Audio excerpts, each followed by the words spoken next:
TVN 24 news নেটওয়ার্কের নিয়মিত আয়োজন টিভিএন অ্যানালিসিস অনুষ্ঠান থেকে আপনাদের সবাইকে স্বাগত জানাচ্ছি। আমি রানা আহমেদ।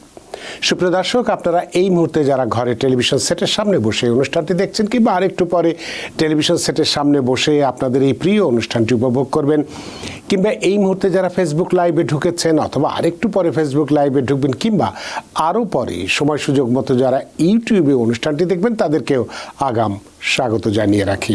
সুপ্রিয় দর্শক, আজকে আমরা ইমিগ্রেশন নিয়ে কথা বলবো। ইমিগ্রেশনের বেশ কিছু গুরুত্বপূর্ণ বিষয় আজকে আমরা আলোচনার জন্য নির্ধারণ করেছি। প্রথমেই যে বিষয়টি নিয়ে আজকে আলোচনা করতে চাই, যেটি নিয়ে আমরা প্রায়শই কথা বলছি, যে ডিপোর্টেশন, কিন্তু ডিপোর্টেশনের ওই দিকগুলো নয়। আজকে আমরা যে বিষয়টি নির্ধারণ করেছি, যে সম্ভাব্য ডিপোর্টেশন থেকে কিভাবে নিজেকে রক্ষা করবেন সে সম্পর্কে কিছু টিপস আমরা দেব। কারণ বিষয়টি আপনারা সবাই জানেন বা আমরা সবাই জানি যে ডিপোর্টেশন নিয়ে খুব আলোচনা হচ্ছে, কথা হচ্ছে। গতকালকে আমাদের মেয়র এরিক অ্যাডামসও ঘোষণা দিয়েছেন যে তিনি এই ডিপোর্টেশনের সাথে ট্রাম্প প্রশাসনকে সহযোগিতা করবেন, ইত্যাদি ইত্যাদি নানান কথা বলা হচ্ছে। তো সুতরাং সেই প্রেক্ষিতে যদি কারো ডিপোর্টেশন হয়ে থাকে, সেভাবে তিনি নিজেকে কিভাবে রক্ষা করবেন সে সম্পর্কে কিছু টিপস আমরা দেব। এবং হাতে সময় থাকলে গ্রিন কার্ডের জন্য আবেদনের ক্ষেত্রে এখন থেকে আবেদনের সাথেই মেডিকেল রিপোর্ট সাবমিট করতে হবে, সে বিষয়ে কিছুটা তথ্য তুলে ধরব। এবং যদি আরও হাতে সময় থাকে, তাহলে নতুন সরকার যে আসছে, কাজেই যে কোনো আবেদন করার ক্ষেত্রে খুব সতর্কতা অবলম্বন করতে হবে। কোন ধরনের সতর্কতা অবলম্বন করতে হবে সে সম্পর্কেও আমরা তথ্য উপস্থাপন তুলে ধরতে চাই। সুপ্রিয় দর্শকের বাইরেও আপনাদের তো ইমিগ্রেশন সম্পর্কে নানান প্রশ্ন থাকবে। সেই প্রশ্নগুলো করবার জন্য আমাদের টেলিভিশন স্ক্রিনে যে টেলিফোন নম্বরটি ভেসে উঠেছে, তারপরেও আমি বলে দিচ্ছি 6463079828 এই নম্বরে ফোন করতে পারেন, কিংবা যাদের ফোন করতে একান্তই অসুবিধা হয় তারা আমাদের ফেসবুকেও প্রশ্ন রাখতে পারেন। সেগুলো দেখে শুনে বুঝে নিশ্চয়ই আমরা সবগুলো প্রশ্নেরই উত্তর দেবার চেষ্টা করব। এবং ইত্যকার এই সমস্ত বিষয়ে আলোচনা করবার জন্যে আমাদের স্টুডিওর সঙ্গে আজকে সংযুক্ত হয়েছেন আমাদের সকলের প্রিয়জন, প্রিয় মানুষ, প্রিয় মুখ, প্রিয় অ্যাটর্নি মাহফুজুর রহমান। অ্যাটর্নি মাহফুজুর রহমান, আপনাকে স্বাগত। ধন্যবাদ জানা ভাই, এবং ধন্যবাদ টিভিএন 24 কে আমন্ত্রণ জানানোর জন্য। আপনাকেও অসংখ্য ধন্যবাদ যে এই কর্মব্যস্ততা উপেক্ষা করে একদম আমাদের সাথে স্কাইপেতে সংযুক্ত হলেও একটা গুরুত্বপূর্ণ বিষয় আলোচনার জন্য আপনি কথা দিয়েছেন, রাজি হয়েছেন, সেজন্য আপনাকে ধন্যবাদ। তো প্রথমেই যে বিষয়টি সম্পর্কে কথা বলতে চাই, আপনি ইতিমধ্যে শুনেছেন যে এই ডিপোর্টেশন নিয়ে খুব আলোচনা হচ্ছে, কথা হচ্ছে যে নতুন আমাদের প্রেসিডেন্ট ইলেক্ট ডোনাল্ড ট্রাম্প প্রথম দিন থেকেই বসেই, একেবারে 20 জানুয়ারি ক্ষমতায় বসেই তিনি একেবারে ডিপোর্টেশনের উপরে খড়গহস্ত একেবারে হবেন, সে ঘোষণাটি তিনি দিয়েছেন। এবং একই সাথে যেটা আমাদের সবসময় আমাদের ব্লু স্টেট হিসেবে আমরা জানি, আমাদের নিউ ইয়র্ক স্টেট, বা সেক্ষেত্রে আমাদের আরও সংক্ষিপ্ত আকারে, ছোট আকারে আমাদের নিউ ইয়র্ক সিটির যিনি মেয়র এরিক অ্যাডামস, তিনিও বলছেন যে ডোনাল্ড ট্রাম্পকে তিনি সব রকমভাবে সহযোগিতা করবেন এই অবৈধ অভিবাসী, বিশেষ করে যারা বিভিন্ন অপরাধের সাথে জড়িত আছেন তাদের ক্ষেত্রে। তো অপরাধ এর মাত্রাটা কেমন হতে পারে সেই হিসেবে আজকে আমরা নিশ্চয়ই যেটা আমরা গতকালকে হয়তো বলেছিলাম, যে একজন মানুষকে খুন করার অপরাধ আর একজন ব্যক্তি সাবওয়েতে টিকিট না করে নিজ দিয়ে ঢুকে যে চলে গেল, সেও টিকিট খেলো, সেটাও অপরাধ করলো। নিশ্চয়ই দুটো অপরাধের গুরুত্ব সমান নয়। এবং সেক্ষেত্রে এই ধরনের অবস্থার ক্ষেত্রে হোক বা যে কোনো ক্ষেত্রেই হোক, যদি ডিপোর্টেশন হয়ে যায় কারোর ক্ষেত্রে, তিনি কিভাবে নিজেকে রক্ষা করতে পারেন সে বিষয়টি, বা তিনি কি ধরনের আইনি পদক্ষেপ নিতে পারেন বা সুযোগ আছে, বা ওয়ারেন্ট ছাড়া যদি কখনো এনফোর্সমেন্ট এজেন্সি কারো বাসায় আসে তিনি কি ধরনের অবস্থায় পড়বেন, বা তিনি সাড়া দেবেন কি না, বা কারোর ভিসার মেয়াদ শেষ হয়ে গেলে নবায়ন না করলে তিনি ডিপোর্টেশনের আওতায় পড়বেন কিনা, ইত্যাদি নানান বিষয় আপনি কিছু টিপস আজকে আমাদেরকে দেবেন, অ্যাটর্নি মাহফুজুর রহমান। ধন্যবাদ রানা ভাই, আজকে একটি চমৎকার বিষয় উপস্থাপন করেছেন। ফার্স্ট অফ অল, যে বিষয়টি আপনি উপস্থাপন করেছেন যে কোনো অপরাধের সাথে কেউ যুক্ত থাকলে তার কি ধরনের সংখ্যা হতে পারে এই আমেরিকা থেকে বের করে দেওয়ার ক্ষেত্রে, এখানে ইমিগ্রেশন এবং ক্রাইম দুটো কিন্তু খুব কানেক্টেড বলা যায়। যারা এদেশে নন সিটিজেন আছে, নন সিটিজেন বলতে যাদের কোনো গ্রিন কার্ড নাই, এবং যারা ইভেন গ্রিন কার্ড ধারীও আছে, তারা যদি কোনো নির্দিষ্ট ক্রাইমের সাথে যুক্ত হয় এবং সেটা যদি কনভিকশন হয়ে থাকে ওই ব্যক্তিটির, তাহলে কিন্তু ডিপোর্টেশন হওয়ার সম্ভাবনা থাকে। তো সেই ক্ষেত্রে এটাকে বলা হয় সিআইএমটি আমরা আইনের ভাষায়, যে ক্রাইম ইনভলভ মোরাল টার্পিটিউড। এটা একটা ক্রাইমের লিস্ট রয়েছে এবং এই শব্দটার কিন্তু কোনো সেরকম কোনো নির্দিষ্ট কিন্তু আবার কোনো স্পেসিফাইড কোনো ক্রাইমের লিস্ট নাই। এটা ডিপেন্ড করে প্রতিটা স্টেটের ক্রাইমের আপনার যদি আমরা আমেরিকাতে দেখি যে ক্রিমিনাল লটা কিভাবে ওয়ার্ক করে, একটা হচ্ছে ফেডারেল ক্রিমিনাল ল আছে, আবার হচ্ছে আপনার স্টেট ক্রিমিনাল ল।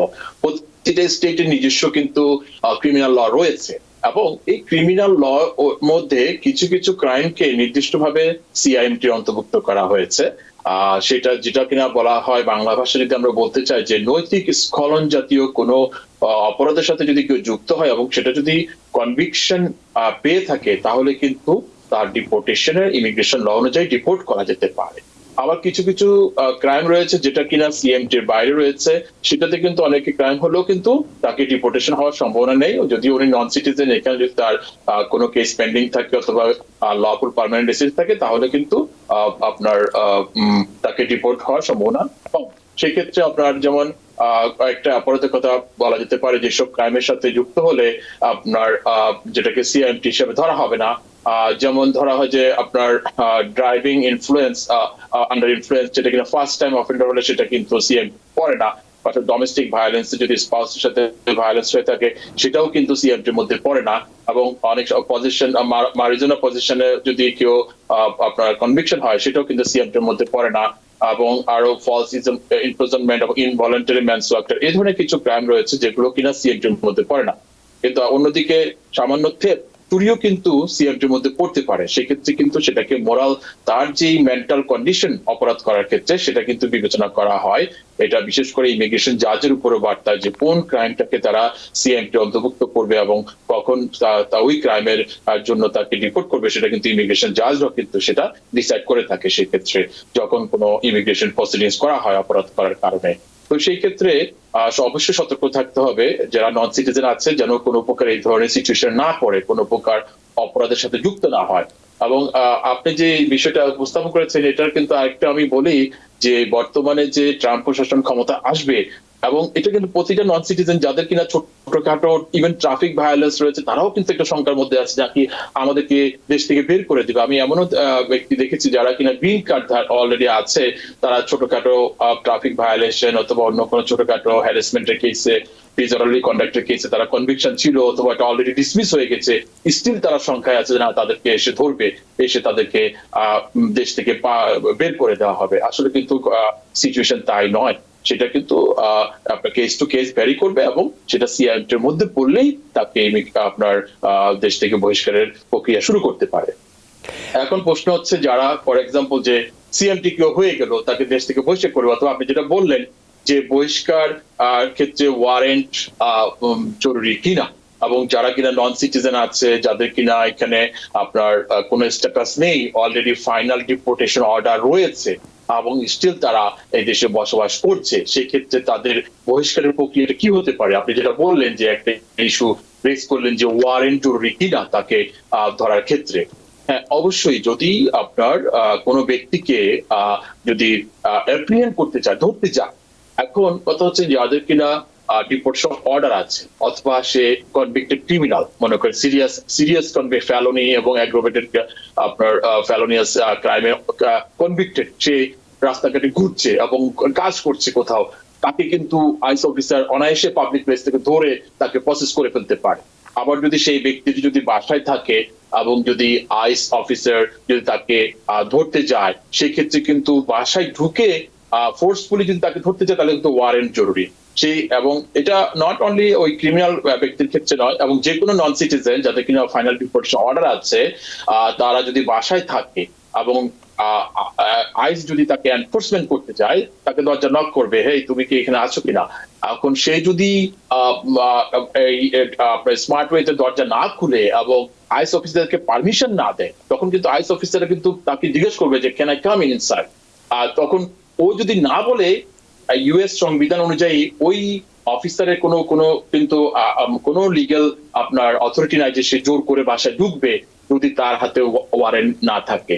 তাকে অবশ্যই ওই ব্যক্তিটির জন্য, যদি ওই ব্যক্তির ওখানে থাকে, ওকে ধরে রিপোর্ট করবে, সেই ক্ষেত্রে কিন্তু ডিস্ট্রিক্ট কোর্ট থেকে তার এগেইনস্ট ওয়ারেন্ট ইস্যু করতে হবে, যেটা কিনা অনেক সময় সাপেক্ষ এবং একটু কমপ্লেক্স প্রসেস। এই জন্য এই ক্ষেত্রে যারা এই নন সিটিজেন আছে এবং সম্ভাব্য ডিপোর্টেশন প্রসিডিংস এর মধ্যে আছে, তাদের হয়তো বা আইন ভঙ্গ না করে নিজেকে প্রোটেকশন করতে পারে, যে তারা যদি দরজা না খুলে, এটা কিন্তু তার ইচ্ছা, ব্যক্তি স্বাধীনতা, তার কিন্তু এটা আইন ভঙ্গ হলো না। সাংবিধানিক অধিকার অনুযায়ী সে ইচ্ছা করলে অফিসারকে তাকে ঢুকতে পরামর্শ অনুমতি নাও দিতে পারে, এটা কিন্তু আইন ভঙ্গের কিছু না। তার একটা সাংবিধানিক অধিকার যে তার হাউস, যে প্রাইভেসি, সে প্রাইভেসিতে তাকে যাকে খুশি তাকে সে আসার পারমিশন দিতে পারে। এবং অফিসার, ল এনফোর্সমেন্ট এজেন্সি যদি তাকে বাসা থেকে ধরতে চায়, তাহলে অবশ্যই তার অফিসিয়াল ওয়ারেন্ট লাগবে। তো এই ক্ষেত্রে কিন্তু যারা নন সিটিজেন আছে তারাও কিন্তু সেইভাবে তারা নিজেদেরকে আপনার একটা শক্ত অবস্থানে বিবেচনা করতে পারে। তাহলে এক্ষেত্রে আপনি যেটা বললেন যে এনফোর্সমেন্ট যে এজেন্সি আছে, বিশেষ করে আইস, যে আপনি বললেন যে যদি কারোর ওয়ারেন্ট না থাকে, তার বিরুদ্ধে ওয়ারেন্ট না থাকে, তাহলে তার বাসায় ঢুকতে পারবে না। কিন্তু এক্ষেত্রে যে প্রশ্নটি আমার মনে জাগছে সেটা হচ্ছে যে আমাদের নিউ ইয়র্ক সিটির মেয়র তিনি তো ঘোষণা দিয়েছেন তিনি এই ক্ষেত্রে সহযোগিতা করবেন। তাহলে এই আইসের এনফোর্সমেন্টের সঙ্গে যদি নিউ ইয়র্ক পুলিশ সাথে থাকে, তারা কি ঢুকতে পারবে? যদি ওই ব্যক্তির ওয়ারেন্ট না থাকে, তারা কি এই নিউ ইয়র্ক পুলিশ কি ঢুকে বা বাড়ির ভেতরে ঢুকে তাকে বের করে এনে এই আইএসের হাতে তুলে দিতে পারবে?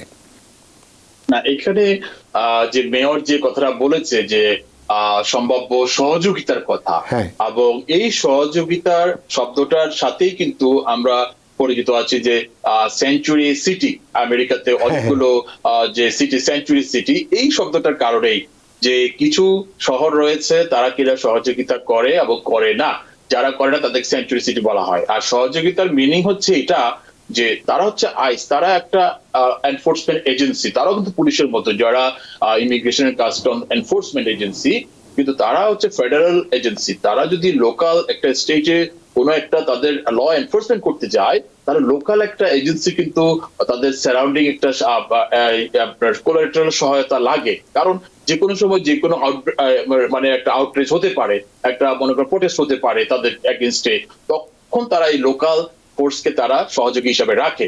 তাদের কিন্তু কাজ না যে ধরে তাদের এই যে লোকাল যে আমাদের নিউ ইয়র্ক পুলিশ রয়েছে, তাদের কিন্তু কাজ নয় যে ধরে তাকে আইসের হাতে তুলে দেওয়া, আনলেস যদি তারা অন্য ওরকম কোনো প্রসিডিংসে থাকে, অথবা যদি তারা কোর্টে যায়, আইস যদি কোর্টে যায়, তখন অথবা পুলিশ সেভাবে সহায়তা করতে পারে। কিন্তু একজন বাসায় যাবে, অবশ্যই ওয়ারেন্ট লাগবে। ইভেন যদি লোকাল পুলিশও হয়, তাকে অ্যারেস্ট করতে গেলে, বাসার ভিতরে ঢুকতে গেলে অবশ্যই ওয়ারেন্ট নিয়ে ঢুকতে হবে, আনলেস যদি সেখানে ইমার্জেন্সি কোনো লাইফ থ্রেটেনিং কোনো সিচুয়েশন হয়, ইমার্জেন্সি কোনো আপনার প্রবাবল কোনো কজ থাকে, যাতে ঢুকতেই হবে তাকে। তার মানে ওয়ারেন্ট ছাড়া কোনোভাবেই সহযোগিতা হাজার করলেও সম্ভবপর নয় তাকে ধরে নেওয়ার। এটা একটা ভালো টিপস আপনি দিয়েছেন। তো এক্ষেত্রে যদি আমি আরেকটা যে প্রশ্ন আপনাকে করেছিলাম, যে কারো যদি ভিসার মেয়াদ শেষ হয়ে যায় এবং যদি নবায়ন না করে, তাহলে তিনি কি ডিপোর্টেশনের আওতায় আসতে পারেন এই অবস্থার প্রেক্ষিতে, যেভাবে আলোচনা সমালোচনা চলছে সেটার প্রেক্ষিতে? না, হ্যাঁ, সেটাই। এখন যেটা আমাদের আমেরিকাতে যারা নন সিটিজেন রয়েছে, সবার মধ্যে একটি আতঙ্ক রয়েছে, কি হবে, ট্রাম্প প্রশাসন আসছে, তার কি হবে। প্রতিটা ব্যক্তির একটা ইমিগ্রেশন আপনার স্ট্যাটাস রয়েছে। তো এই ক্ষেত্রে প্রতিটা পার্সনই কিন্তু তাদের যে সম্ভাব্য যে ইমিগ্রেশন প্রসিডিংস তার রয়েছে, তাহলে তার বিজ্ঞ অ্যাটর্নির সাথে কিন্তু পরামর্শ করা উচিত, এবং যে কোনো একটা প্রক্রিয়ার মধ্যে যাওয়া উচিত নিজেকে রক্ষা করার জন্য। যদি সে কোনো প্রক্রিয়ার মধ্যে না থাকে, তাহলে কিন্তু সে কিন্তু আনপ্রোটেক্টেড হয়ে যাবে, তাহলে যে কোনো সময় কিন্তু আইস তাকে হয়তোবা তাকে ধরার চেষ্টা করতে পারে। অনেক ধন্যবাদ। আরও কিছু প্রশ্ন আছে, যে আদালতের নোটিশ উপেক্ষা করলে কি ধরনের কনসিকুয়েন্স হতে পারে, সেক্ষেত্রে স্বয়ংক্রিয়ভাবে ডিপোর্টেশনের আদেশ জারি হবে কিনা, এই প্রশ্নটি আপনার থাকবে। তবে তার আগে দু একটা প্রশ্ন আমাদের ফেসবুকে থেকে একটু নিতে চাই, কারণ ফেসবুকে প্রশ্ন অনেক সময় জবাব দেওয়া সম্ভব হয় না সময়ের অভাবে। শেখ সাইদুল তিনি বলছেন, আমি 1 বছর হয়ে আমেরিকায় আসছি এখানে অ্যাসাইলাম কেস করেছি, এখন আমি দেশে একবারে চলে যেতে চাই, কিন্তু আমার পাসপোর্ট নেই, কী করে যেতে পারবো? এর কি পরামর্শ আছে এই বিষয়ে আপনার? অবশ্যই ফ্লাই করতে গেলে তো অবশ্যই পাসপোর্ট লাগবে। অবশ্যই তুমি উনি ওনার বাংলাদেশের কনসুলার অফিসে যোগাযোগ করতে পারে। ইভেন যদি ওনার ইমার্জেন্সি দেশে যাওয়ার জরুরি হয়ে যায়, তাহলে কিন্তু পাসপোর্ট ছাড়াও কিন্তু ট্রাভেল পাস ইস্যু করে থাকে কনসুলার অফিস থেকে। উনি সেটার জন্য আবেদন করতে পারে চাইলে।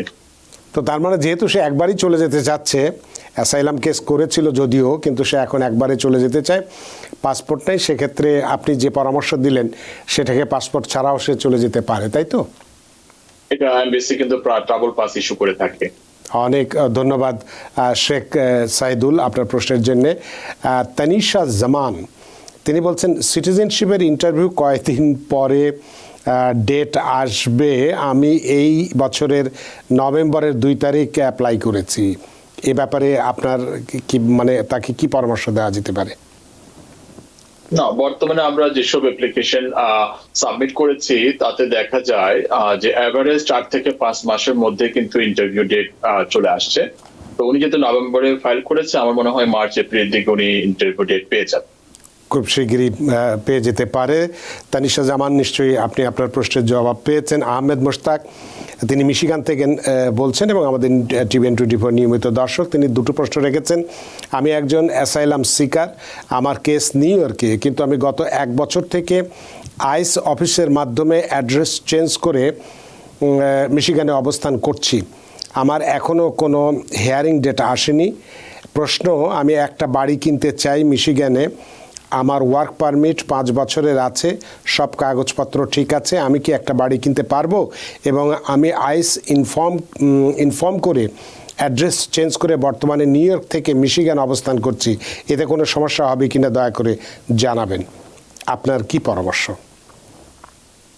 ধন্যবাদ ওনাকে এই প্রশ্ন করার জন্য। এই প্রশ্নটি আসলে একটা খুবই গুরুত্বপূর্ণ প্রশ্ন বলবো, যারা কিনা অ্যাসাইলাম প্রক্রিয়ার মধ্যে আছে এবং ইমিগ্রেশন কোর্টের প্রক্রিয়ার মধ্যে আছে। ইমিগ্রেশন কোর্টের যে রুল, সেটি রুল হচ্ছে যে কোনো ব্যক্তি যদি তার ঠিকানা পরিবর্তন করে অথবা স্টেট পরিবর্তন করে, তাকে কিন্তু উইদিন 5 ডেজ এর মধ্যে ইমিগ্রেশন কোর্টকে অবগত করতে হয়। এবং সেটা যদি অবগত করে এবং তখন কিন্তু তার কেসটি সেই জুরিসডিকশনের কাছাকাছি কোনো একটা কোর্টে কিন্তু এটা ট্রান্সফার হয়ে যায় অথবা তাকে ট্রান্সফারের জন্য আবেদন করতে হয়।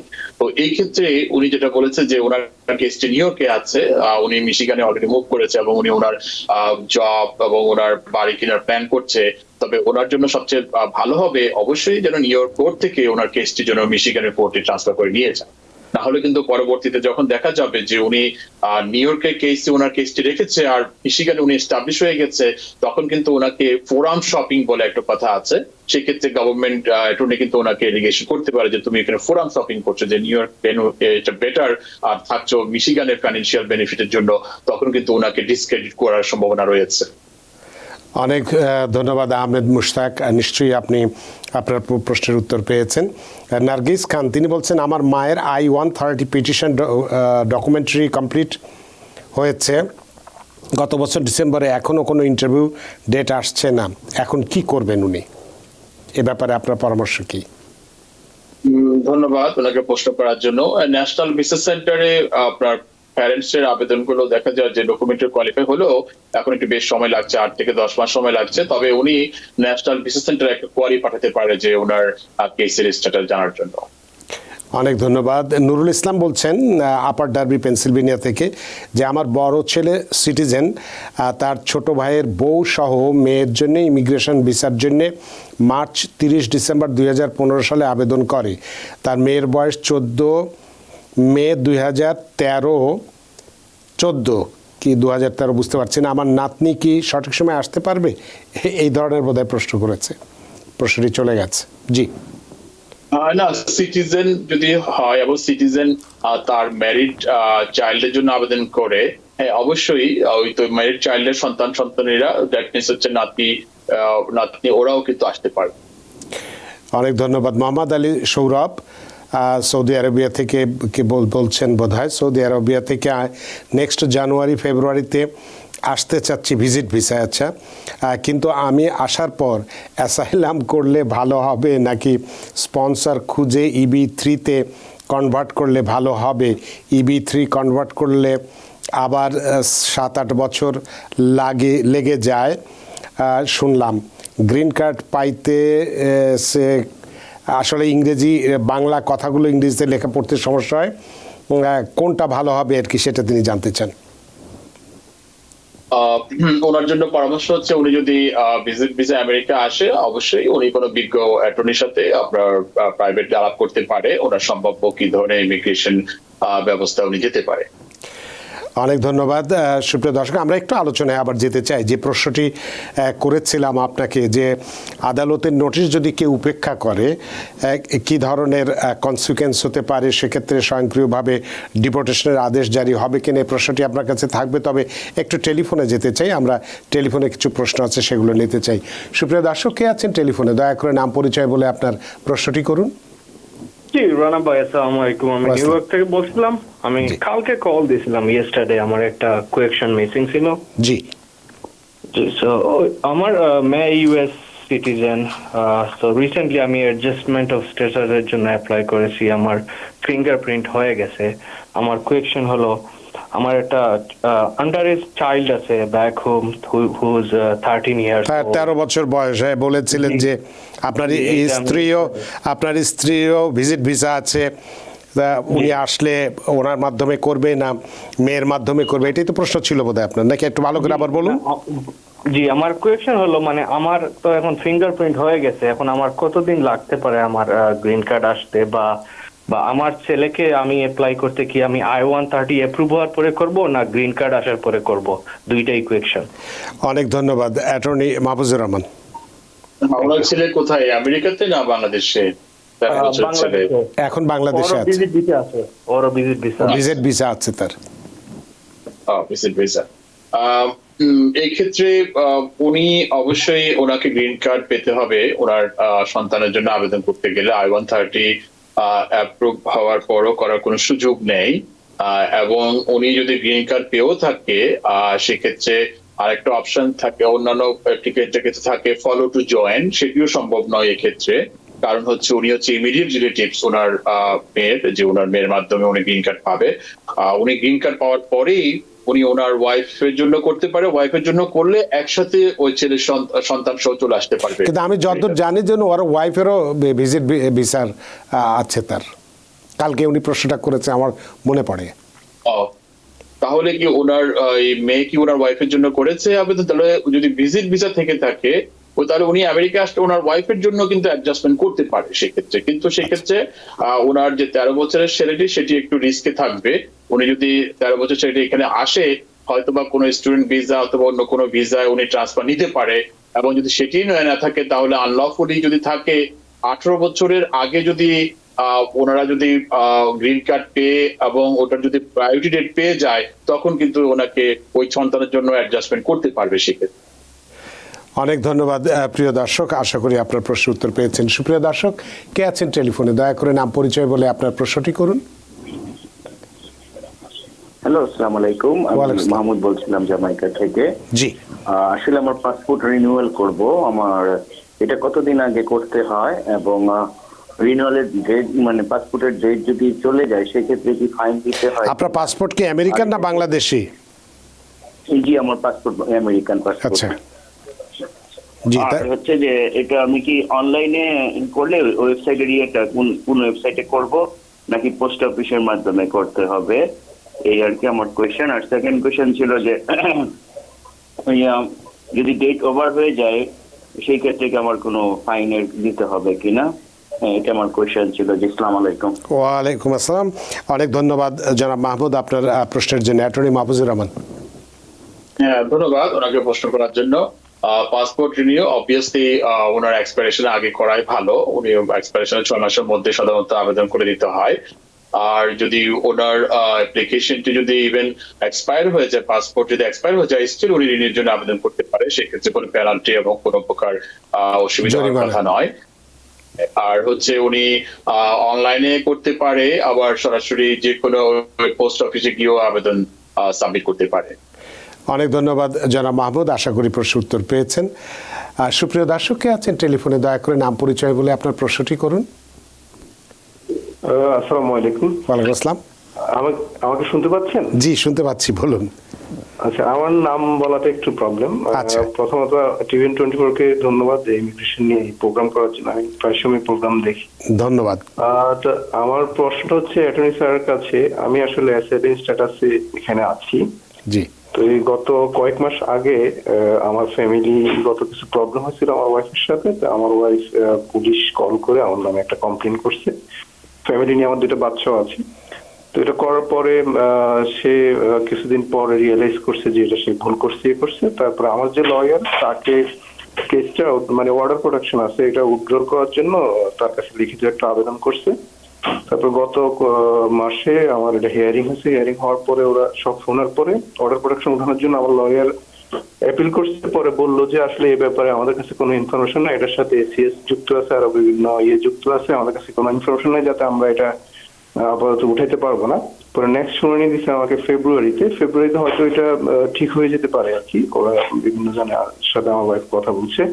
তো এটা যদি উঠে যায় অথবা এটা উঠে গেলে আমার অ্যাসাইলাম কেসের জন্য কোনো প্রবলেম হবে কিনা, অথবা এটা কি ফিউচারে থাকবে কিনা উঠে গেলে, অথবা এটার জন্য আমি কি ধরনের সমস্যার সম্মুখীন হতে পারি?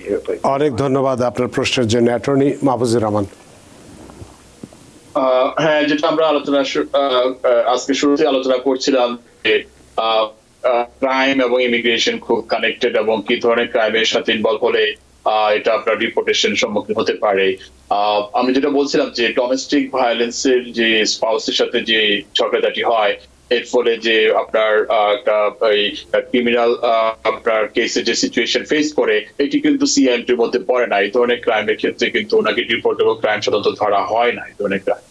আর উনি যেহেতু অ্যাসাইলাম অ্যাপ্লিকেশনের প্রক্রিয়ার মধ্যে আছে, ইভেন যদি উনি ওই ডোমেস্টিক ভায়োলেন্সের ক্রাইমে যদি উনি কনভিক্টেড হয়, স্টিল ওনার কিন্তু ডিপোর্টেশন হওয়ার কোনো সম্ভাবনা নেই এই মুহূর্তে। তবে উনি যেটা বলছে যে এটা একটা ভালো রেজলিউশন হওয়ার সম্ভাবনা রয়েছে, যে স্পাউস ওনার কেসটা উঠাই দিবে, অথবা যদি এটা একটা ডিসপিসাল হয়, অথবা আরো অনেক সেটেলমেন্টের অনেকগুলো প্রক্রিয়া আছে, উনি ওনার ক্রিমিনাল লয়ারের সাথে আলাপ করতে পারে। এবং পাশাপাশি ওনার যে ইমিগ্রেশন অ্যাটর্নি আছে সেটাও কিন্তু একসাথে কিন্তু তারা জয়েন্টলি সাধারণত কাজ করে থাকে যে কি ধরনের সেটেলমেন্টে গেলে কি ধরনের ওনার ইফেক্ট হতে পারে। তো সেক্ষেত্রে আমি বলবো যে না, যেহেতু উনি অ্যাসাইলাম প্রক্রিয়ার মধ্যে আছে, খুব একটা ওয়ারি হওয়ার কোনো দরকার নেই। এবং যেটা রেজুলেশন হয় তখন চেষ্টা করতে হবে যেন কেসটার ভালো কোনো একটা রেজুলেশন হয়ে থাকে সেটা। অনেক ধন্যবাদ। প্রিয় দর্শক, নিশ্চয়ই বুঝতে পেরেছেন আপনার বিষয়টি যেহেতু একটু জটিল, যেহেতু এর আমি একটা সুযোগ আছে, আপনার ফেব্রুয়ারিতে আবার শুনানি আছে আপনাদের এই অ্যাপিলের। সুতরাং আপনার যিনি ক্রিমিনাল লয়ার আছেন এবং ইমিগ্রেশন লয়ার দুজনের সাথে বসে ঠিক করে নিন কীভাবে লিখলে আপনাদের জন্য সুবিধা হবে। আপনার প্রশ্নের জন্য ধন্যবাদ। আরও অনেক দর্শক টেলিফোনে অপেক্ষা করছেন, আপনাদের ফোনগুলো নেব, তবে একটা বিরতি নিতে চাই, বিরতির পর এসে আপনাদের ফোনগুলো নেব। সুপ্রিয় দর্শক, নিচ্ছে একটি ছোট্ট বিরতি, সে পর্যন্ত আমাদের সাথেই থাকুন। সুপ্রিয় দর্শক, বিরতির পর ফিরে এলাম আপনাদের প্রিয় অনুষ্ঠান টিভিএন অ্যানালিসিসে। আজকের অতিথি অ্যাটর্নি মাহফুজুর রহমান এবং আপনাদের সাথে রয়েছে আমি রানা আহমেদ। সুপ্রিয় দর্শক, বিরতির আগে বলেছিলাম আমরা টেলিফোন নেব, তবে টেলিফোন নেওয়ার আগে আর একটি প্রশ্ন ফেসবুক থেকে নিতে চাই। নূর হাসান রাব্বি তিনি বলছেন, আমার ভাইয়ের I-360 অ্যাপ্রুভড এবং asylum case dismissed, what should he do now, please answer. এ ব্যাপারে আপনার কি পরামর্শ হতে পারে? হ্যাঁ, ধন্যবাদ ওনাকে প্রশ্ন করার জন্য। উনি শুধু বলেছে I-360 মাধ্যমে কিন্তু অনেকগুলো পিটিশন এখানে কভার করে। তবে ওনার প্রশ্ন শুনে যেটা বলা হচ্ছে, সম্ভাব্য হতে পারে ভাওয়া পিটিশন হতে পারে, অথবা যেটা আপনার সিট, যেটা special immigrate for juvenile status হতে পারে। তো যেহেতু ওনার অ্যাসাইলাম কেস ডিসমিসড, বা যদি ওনার ইমিগ্রেশন কেসটি ডিসমিসড হয়ে থাকে এবং উনি যদি ভাওয়া কেসের আন্ডারে থাকে, তাহলে উনি সরাসরি অ্যাডজাস্টমেন্টে যেতে পারে। এবং পাশাপাশি উনি যদি সিজ অ্যাপ্লিকেশন হয়ে থাকে, তাহলে ওনাকে প্রায়োরিটি ডেটের জন্য ওয়েট করতে হবে। বর্তমানে 2021 সালে আপনার সম্ভবত জুন মাসের কেসগুলো তারা অ্যাডজুডিকেট করছে এবং সেইভাবে ওনাকে প্রসেস করতে হবে। অনেক ধন্যবাদ আপনার প্রশ্নের জন্য। তানিশা জামান, আপনি যে প্রশ্নটি করেছেন দয়া করে হয় পুরো ইংরেজিতে লিখুন অথবা বাংলায় লিখুন। আপনার এই বিষয়টি আমি বুঝতে পারিনি, সে কারণে আপনার প্রশ্নের উত্তর দিতে পারছি না। আমরা একটু টেলিফোনে যেতে চাই। সুপ্রিয় দর্শক, কে আছেন টেলিফোনে? দয়া করে নাম পরিচয় বলে আপনার প্রশ্নটি করুন। আমি ওহে থেকে বলছি, খাদিজা আক্তার। জি। আমার এক ফ্রেন্ড রিসেন্টলি কার অ্যাক্সিডেন্ট করছে, একজন পেডেস্ট্রিয়ানকে হিট করছে, কিন্তু ও কোনো পুলিশ কেস করে নাই। আমরা এর কোনো ডিটেইলস জানতে পারছি না, অন্য একটা স্টেটে। এখন ওর করণীয় কি? মাহফুজ সাহেব, আপনি কি প্রশ্নটা বুঝেছেন ওনার? বুঝতে আপনি পেরেছি। একটু প্রশ্নটা আবার একটু বলবেন? জি, আমার এক ফ্রেন্ড অ্যাক্সিডেন্ট করছে, পেডেস্ট্রিয়ান হিট করছে, এবং ও কোনো পুলিশ ক্লেম করেনি বা ইন্স্যুরেন্স ক্লেম করেনি। এখন আমরা জানতে পারি না পেডেস্ট্রিয়ানের কি পরিস্থিতি বা কোনো কেস হয়েছে কিনা। এটা out of state, not Ohio, different স্টেটে। এখন কি করতে চান, এটাই হলো প্রশ্ন। জি, অনেক কি করে? অনেক ধন্যবাদ অ্যাটর্নি মাহফুজুর রহমান। না, উনি কি ওনার ফ্রেন্ড কি হিট করেছে, না ওনার ফ্রেন্ডকে কেউ হিট করেছে? হিট করেছে, হ্যাঁ, অন্য হিট করেছে, ওনার ফ্রেন্ডই হিট করেছে, বা পুরোপুরি জানেন না ওনারা নিজেরাও। তারপর যে একজন ওনার ফ্রেন্ড একজন প্যালেস্টাইনিকে হিট করেছে তার গাড়িতে। আচ্ছা আচ্ছা। না, অবভিয়াসলি এই ধরনের সিচুয়েশন হলে তো অবশ্যই আপনার যেখানে ওই সিনে স্টে করতে হয় যে কোনো ড্রাইভারকে। উনি যেটা করেছে অবশ্যই সেটা আইনসম্মত হয়নি। এখন যদি কোনোভাবে যদি ল এনফোর্সমেন্ট এজেন্সি যদি সেটা জানতে পারে অথবা ওনাকে ট্র্যাক করার সম্ভাবনা রয়েছে, সেক্ষেত্রে ওনাকে পুলিশে রিপোর্ট করাই উচিত, তাই তো? রাইট, সাধারণত নিজ থেকে পুলিশকে রিপোর্ট করা উচিত। হ্যাঁ, অনেক ধন্যবাদ খাদিজা আপনার প্রশ্নের জন্য। যদি আপনার ফ্রেন্ডের যার কথা বলছেন যদি তাকে পান, যোগাযোগ করে তাকে পান, আপনার বলছেন যে কিছু জানেন না, যদি পান তাহলে বলুন দ্রুত পুলিশে রিপোর্ট করতে। যে কারণে দেশে সবচেয়ে বড় কথা হলো যে অপরাধ হয়তো অনেকেই করে থাকে, কিন্তু যদি কেউ অপরাধ স্বীকার করে থাকে তাহলে কিন্তু শাস্তিটা কম হয়। এই ধরনের আমরা দেখেছি, কিন্তু পালিয়ে গেলে বা যেটা বলে হিট অ্যান্ড রান যেটাকে বলে, যদি এরকম অবস্থা হয় সেটার কিন্তু শাস্তিটা বেশি হতে পারে। তাই আপনি যদি আপনার বান্ধবীর বা বন্ধুর খবর পান তাহলে তাড়াতাড়ি পুলিশে রিপোর্ট করতে বলুন। আপনার প্রশ্নের জন্য ধন্যবাদ। সুপ্রিয় দর্শক, কে আছেন টেলিফোনে? দয়া করে নাম পরিচয় বলে আপনার প্রশ্নটি করুন। আসসালামু আলাইকুম, আমি বেলাল বলতেছি ওয়াই থেকে। আমার ওয়াইফ বিষয়ে একটা প্রশ্ন ছিল। আমার ওয়াইফ দেশের সিটিজেন, জি। তো উনি ওনার বাপের জন্য অ্যাপ্লাই করছে। তো অক্টোবর একটা ইমেল আসছে যে পুলিশ ভেরিফিকেশন এন্ড ভিসার জন্য পাই করার জন্য। তো এগুলো পাই করার পরে এরা বলতে 45 দিনের ভিতরে যদি না কোনো ইন্টারভিউ ডেট না পড়ে তাহলে বাংলাদেশ এম্বাসিতে যোগাযোগ করার জন্য। তো ওখানে এখন ফোন দিচ্ছি, এরা রিসিভ করে না, ইমেল করছি, কোনো উত্তর দিতেছে না। এই বিষয়ে আসলে কি করা, মানে কবে অ্যাপ্লাইটা করেছিল, কবে আপনার ওয়াইফ? ওয়াইফ অ্যাপ্লাই করছে, মানে ওর অক্টোবর মাসে একটা ইমেল আসছে। না, সেটা বলছি, কিন্তু অ্যাপ্লিকেশনটা কবে করেছিলেন? কত বছর আগে করেছিলেন বা কতদিন আগে? 2 বছর, 2 বছর হয়ে গেছে। ঠিক আছে, বুঝতে পেরেছি। অ্যাটর্নি মাহফুজুর রহমান। এটা সাধারণত হয়ে থাকে ওনারা হয়তোবা যে ন্যাশনাল ভিসা সেন্টারে ওনার ওয়াইফের প্যারেন্টস এর জন্য যে ডকুমেন্ট সাবমিশনের প্রসেসিং এ রয়েছে, হয়তোবা যে পুলিশ ক্লিয়ারেন্স যেটা ডিউ ছিল সেটার জন্য রিকোয়েস্ট করেছে।